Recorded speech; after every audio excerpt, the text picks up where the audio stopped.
Bom dia, irmãos, graça e paz. Espero que estejam todos bem. E mais uma vez nessa manhã nós estamos aqui para compartilhar uma palavra de fé, uma palavra de esperança e que encontre abrigo no coraçãozinho de cada um de vocês. É uma história muito linda, uma história muito bonita, que é a história de José. Evidentemente nós não vamos ter tempo aqui para falar sobre todos os aspectos, sobre todas as mensagens que tem na história de José. Mas vamos falar sobre essa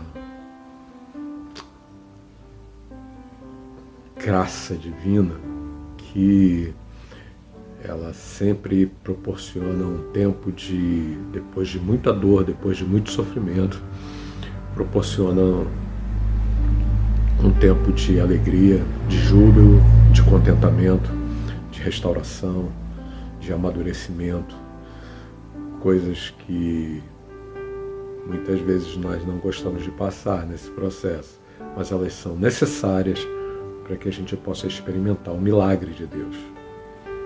Então, a história é muito grande, né?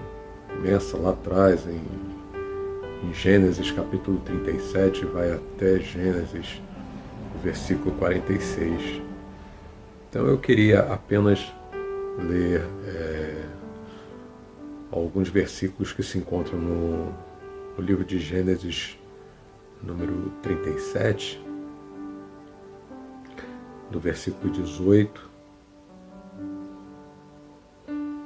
em diante, diz assim, Gênesis, vamos ler só o 18. A gente fala só apenas a perspectiva do que os irmãos de José tramaram quando o pai deles, Jacó, ou Israel, já nesse tempo Israel, depois da sua experiência lá em Peniel, em Val-de-Jaboque, e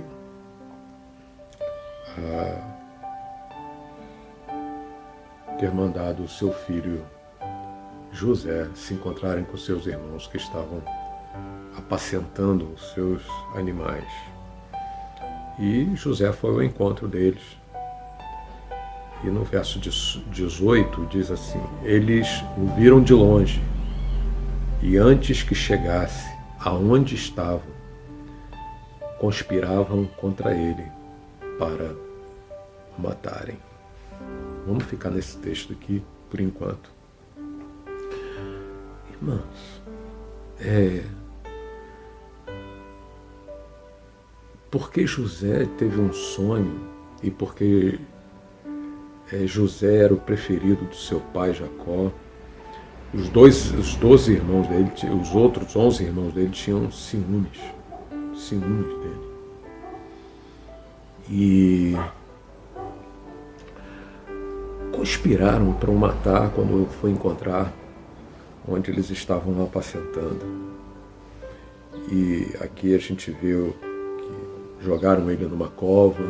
Mais tarde a gente vai ver que José implorou para que eles não fizessem isso, quando eles já estavam lá no Egito e quando começaram a conjecturar a respeito, será que não é Deus que está falando com a gente todas essas coisas, porque todas essas coisas têm lhes sobrevido, aquelas idas e vindas que José mandava aos seus irmãos sem se revelar a eles, e José já era uma autoridade no Egito, abaixo apenas de Faraó, por causa da interpretação dos sonhos de Faraó, foi elevado a uma estatura de governador no Egito.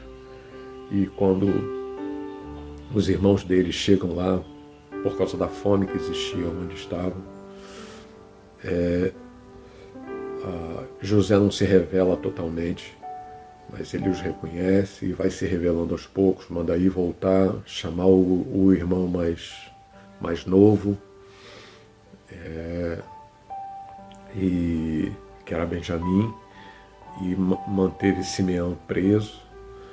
E aí então, lá no Egito, voltaram, falaram para os pais, para o pai dele, para Jacó, depois retornaram de novo, e aí depois então ele se revela e manda chamar o pai, a família, e o irmão dele, que era da mesma mãe, que era Benjamim, quando José se revela, diz que o pranto foi ouvido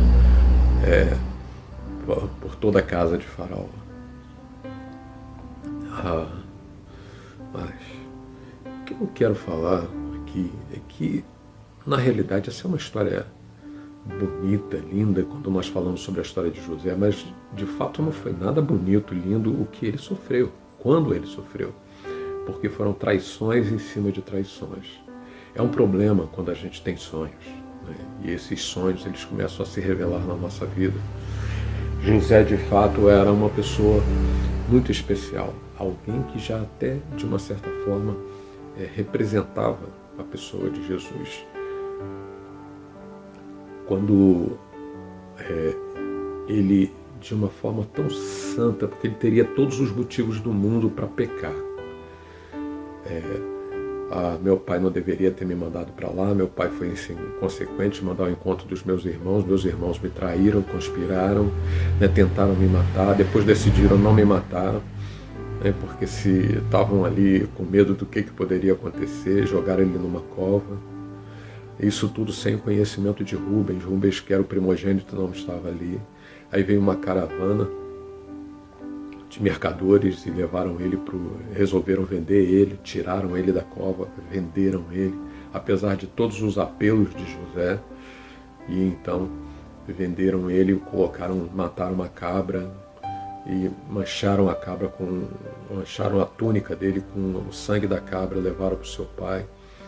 E aí seu pai disse que com certeza foi uma besta fera que o matou, e lamentou por uma semana. Pranteou José, seu filho querido, durante uma semana. E os irmãos dele vendo tudo aquilo e calados. José foi para o Egito, foi vendido para Potifar. Potifar, vendo quem era José, o colocou sobre todas as suas coisas, deu autoridade, era uma espécie de mordomo na casa de Potifar. E aí a mulher de Potifar resolveu se engraçar por José, e José não consentiu com isso. Você vê, uma pessoa estava longe, distante, numa terra estranha, sendo traído. Ele poderia ter argumentado assim: poxa, Deus me abandonou, Deus esqueceu de mim, meus irmãos numa terra estranha, não tenho... totalmente sem comunhão, o nome de Deus não aparece, só aparece assim o nome Senhor, que o Senhor era com José e o fez próspero, inclusive na prisão. Mas sabem por quê, irmãos? Por causa do posicionamento de José, que ele em tempo algum ele cedeu. Não tinha igreja, não tinha lei, não tinha Espírito Santo, não tinha... Simplesmente José era um homem de Deus, alguém especial, alguém que era consagrado a Deus, alguém que esperava em Deus, alguém que sonhava, sonhos inclusive que a sua própria família não o reconheceu. Às vezes é assim, irmãos, quando nós temos sonhos de Deus e nos tornamos especiais para Deus, resolvemos nos consagrar a Deus, nós nos tornamos incompreendidos até para a nossa própria casa. Pessoas têm dificuldade de entender isso, inclusive pessoas que convivem, né? Fazem parte, de uma certa forma, do povo de Deus, da igreja. Dificuldades para entender quem nós somos em Deus e por que Deus ele derrama determinada porção da sua unção, da sua graça sobre algumas pessoas, simplesmente porque essas pessoas escolhem viver para Deus. Assim foi com José. Ele chega lá na casa de Potifar, a mulher de Potifar arma toda uma situação quando José não quer, trai ele e ele vai para o calabouço. E lá ele tem, no mesmo dia, um copeiro e um padeiro, né, porque Faraó tinha se aborrecido lá com os seus servos, escravos, e mandou todo mundo para a cadeia, por algum motivo. E aí foi parar o copeiro e o padeiro. E tiveram 2 sonhos no mesmo dia. José interpretou o sonho dos dois, do padeiro e do copeiro, e disse assim: do padeiro, né, você vai morrer, e do copeiro ele vai ser restituído às suas reais funções que tinha antes de você vir para a cadeia. E foi exatamente o que aconteceu. Esse copeiro, o padeiro foi morto, o copeiro foi restituído à sua função, e 2 anos depois Faraó teve um sonho, e aí então foi que o copeiro foi se lembrar. José estava mais 2 anos na prisão, esquecido. 2 anos ali, passa ali em 2 versículos na Bíblia, passa isso, mas são 2 anos. 2 anos. E aí então se lembra de José. Tem um camarada lá no calabouço lá, e interpreta os sonhos de Faraó e dá solução para os sonhos de Faraó. E Faraó, quem pode ser uma pessoa tão sábia se Deus não for com ele? Então estabelece-o como príncipe sobre a minha casa. E foi isso exatamente o que aconteceu. Anos depois, Deus permite que os seus irmãos e a sua família, mas principalmente os seus irmãos, pudessem se curvar diante dele com toda a sua benevolência, diante de toda a sua benevolência. Olha só quanta coisa José passou durante tanto tempo, e o sonho se cumpriu. E ali então aquele momento onde José abraça e chora copiosamente, né, abraçando Benjamim, e Benjamim também, né, o seu irmão da mesma mãe. E, pastor, por que você está falando tudo isso? Eu queria nessa devocional, meus irmãos, falar uma coisa para vocês. A benevolência de José. José, em tempo algum, ele retribuiu conforme ele havia recebido. Isso é uma virtude para poucos, que conseguem perdoar, mais do que perdoar, conseguem abençoar, não guardam mágoa no seu coração, passam por uma trajetória de dor, de humilhação, de sofrimento, de incompreensão e de traição, mas permanecem no Senhor, firmes, de alguma forma permanecem firmes na palavra e na promessa do Senhor. E eles têm a sua recompensa, porque o Senhor é galardoador daqueles que o buscam, daqueles que guardam a sua promessa e a sua palavra. E Ele sustenta isso durante tanta provação. E lá na frente Ele se mostra nobre, como o próprio Deus. Uma atitude de nobreza, de perdoar e de abençoar ainda. Sabe, irmãos, tem pessoas que fazem muitas perversidades. Muitas perversidades. Passamos por, muitas vezes, momentos onde pessoas fazem perversidade conosco. E lá na frente, Deus retribui, porque ainda que hajam os homens, ainda que haja a maldade, ainda que hajam os interesses escusos de pessoas que não medem esforços para prejudicar outras pessoas, ainda que aquelas pessoas lhe sejam caras, são as pessoas até que tenham algum tipo de admiração secreta, né? Ou porque simplesmente essas pessoas são coerentes, são verdadeiras, são fiéis, e muitas vezes até elas são capazes de falar verdades que ninguém mais fala, que outras pessoas não têm coragem de falar. E aí então elas pagam um preço caro por isso, por falarem a verdade. Foi o que aconteceu com José. Mas lá na frente, né, e é bom a gente lembrar, eu queria falar, nessa manhã falar isso aqui com você, nessa devocional, dizer que Deus é fiel. Deus é fiel.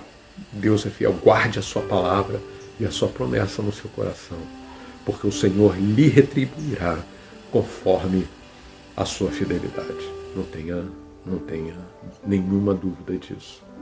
Nenhuma dúvida. O Senhor lhe retribuirá conforme a fidelidade do seu coração.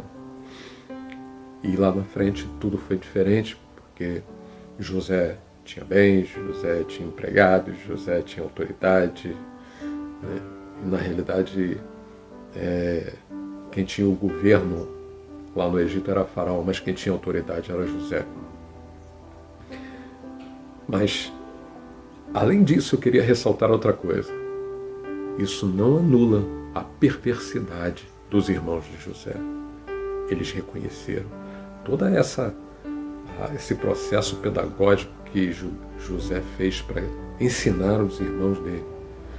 Ainda que tivesse algum tipo de temor, porque quando José estava prestes a se revelar a eles, quando eles foram para o Egito, né, tentar alguma coisa, né, ver mantimento, comprar algum mantimento por causa da seca que estava na terra deles, eles começaram a conjecturar a respeito disso. Será que não foi por causa de José? Essa coisa toda está nos acontecendo por causa daquilo que nós fizemos a José. Rubem ainda chega a dizer, eu avisei vocês para não fazer nada com o menino e tal. E a palavra vai dizer que José entendia tudo porque conhecia a língua deles, o hebraico. Mas eles não sabiam. Mas os irmãos de José não sabiam que ele estava entendendo tudo porque não o reconheceram como seu irmão. Olha, irmãos, uma das coisas, das muitas coisas que a história de José nos ensina é que nós devemos cultivar sentimentos nobres na nossa vida, como a fidelidade a Deus, como a espera no Senhor, porque o Senhor trabalha para aqueles que nele esperam, para aqueles que nele descansam, para aqueles que se mantêm fiéis em meio à humilhação, à traição, à dor, ao sofrimento, mas se mantêm fiéis à palavra do Senhor. Isso não anulou a perversidade do irmão deles, mas lá na frente José fez vê-los, né, o quanto eles foram perversos, para que eles pudessem ter mudado ao seu comportamento. Então, não fique preocupado em momentos onde pessoas possam trair a sua confiança, circunstâncias que se tornam adversas e perversas com você. Talvez você tenha enfrentado algum tipo de situação como essa. A dor da traição é uma coisa muito difícil de ser superada. José superou. E mais do que isso, a palavra diz que Deus era com ele, ele era próspero na prisão. Não por causa de bens materiais que ele tinha, como uma pessoa pode ser próspera na prisão, mas é isso que a palavra de Deus diz, que ele era próspero, o Senhor era com ele. Sabe por quê? Por causa do sentimento de nobreza que fazia com que José fosse fiel ao Senhor, em que em tempo nenhum ele quebrou a aliança que um dia ele resolveu fazer com Deus. Faça a mesma coisa. Nunca quebre a aliança que você tem com o Senhor. Não volte para o final da fila. Seja fiel a Deus. Ele lhe retribuirá, porque ele é galardoador daqueles que o buscam. Ele recompensa aqueles que se mantêm fiéis aos seus princípios, às suas promessas e à sua pessoa. Que o Senhor lhe abençoe nesse dia. Beijo no seu coraçãozinho e até a próxima, se Deus quiser.